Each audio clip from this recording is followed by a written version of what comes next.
नमस्कार दोस्तों, स्वागत है आपका हमारे YouTube चैनल पर, जिस पर हम आपको बताते हैं कि किस तरह वशीकरण किया जाए, किस तरह वशीकरण के माध्यम से आप किसी को अपना बना सकते हैं।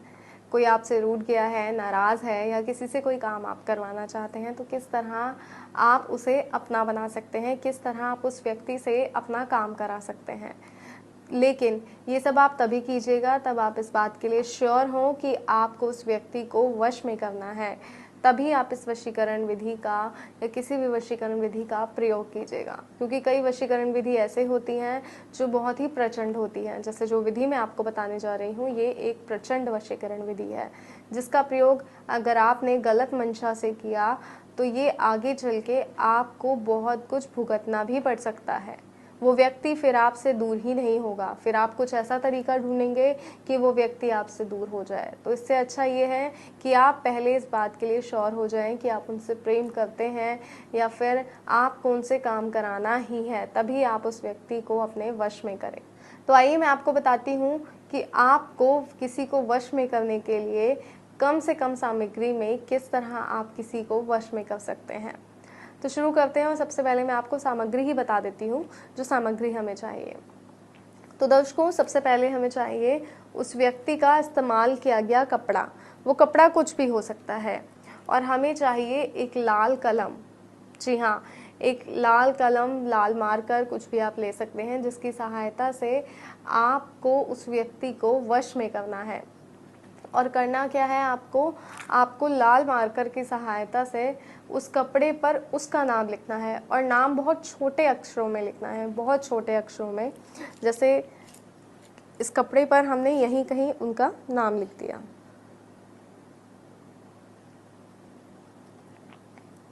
इस तरह हमने नाम लिख दिया और इसको अंदर की तरफ दबाकर फोल्ड कर दिया इस तरह। और इसके बाद इस कपड़े को आपको 7 दिन तक अपने पास रखना है। जी हाँ, 7 दिन तक इस कपड़े को आपको अपने पास ही रखना है, अपने से अलग नहीं करना है। चाहे आप इसे अपने तकिए के नीचे रखिए या कहीं भी रखिए जहाँ आपको सहूलियत हो, लेकिन ये कपड़ा किसी के हाथ नहीं लगना चाहिए। इस बात का भी खास तौर पर ध्यान रखिएगा। और जिस वक्त आप इस पर नाम लिख रहे हो, उस वक्त उस व्यक्ति का ध्यान कीजिए जिसे आप वश में करना चाहते हैं। जी हाँ, और उसके बाद 7 दिन बाद इस कपड़े को बाहर कहीं ले जाकर आपको जला देना है। इसकी राख को आपको अपने पैरों से कुचलना है, अपने पैरों से मसल देना है। जैसे ही आप इसकी राख को, इस कपड़े की राख को, जले हुए कपड़े की राख को आप अपने पैरों से मसलेंगे, वो व्यक्ति पूरी तरह आपके वश में हो जाएगा। जी हाँ, ये एक सरल और सटीक तरीका है किसी व्यक्ति को पूरी तरह अपने वश में करने का। और ये कैसे हो सकता है ये मैंने आपको बताया, लेकिन इस विधि का प्रयोग बहुत ही संभल कर कीजिएगा कि ये करते वक्त कोई आपको ना देखे, ना उस वक्त जब आप कपड़े पर व्यक्ति का नाम लिख रहे हो, ना उस वक्त जब आप इस कपड़े को जला रहे हो। जी हाँ, दोनों ही चीज़ों में आपको ध्यान रखना है कि आपके आसपास कोई ना हो। अपने घर से बाहर जाकर आपको इस कपड़े को जलाना है और इसकी राख को अपने पैरों से मसल देना है। जैसे ही आप इसकी राख पैरों से मसलेंगे, वहाँ वो व्यक्ति आपकी ओर खिंचा चला आएगा। वो सिर्फ और सिर्फ आपका हो जाएगा, चाहेगा आपके साथ समय व्यतीत करना, आपकी बातें सुनेगा। फिर आप उससे कोई काम करवाना चाहते हैं, आप चाहते हैं कि आपके लिए वो कोई कार्य करे, जो आप कार्य उसे बोलेंगे वो कार्य वो ही करेगा। ऐसा ही होगा, लेकिन ये तभी होगा जब इसे आप सही तरीके से करेंगे और सही तरीके से इस विधि को अपनाएंगे।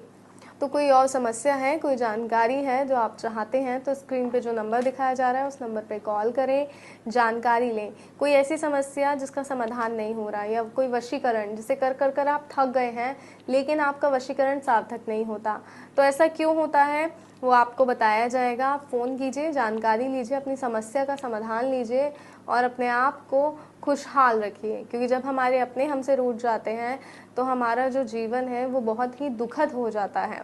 तो इस दुखद जीवन से बाहर आइए, अपने आप को खुशहाल रखिए, फ़ोन कीजिए और अपनी समस्या का समाधान कीजिए। फिलहाल दीजिए इजाज़त, फिर हाजिर होंगे एक और नए तरीके के साथ। जय माता दी।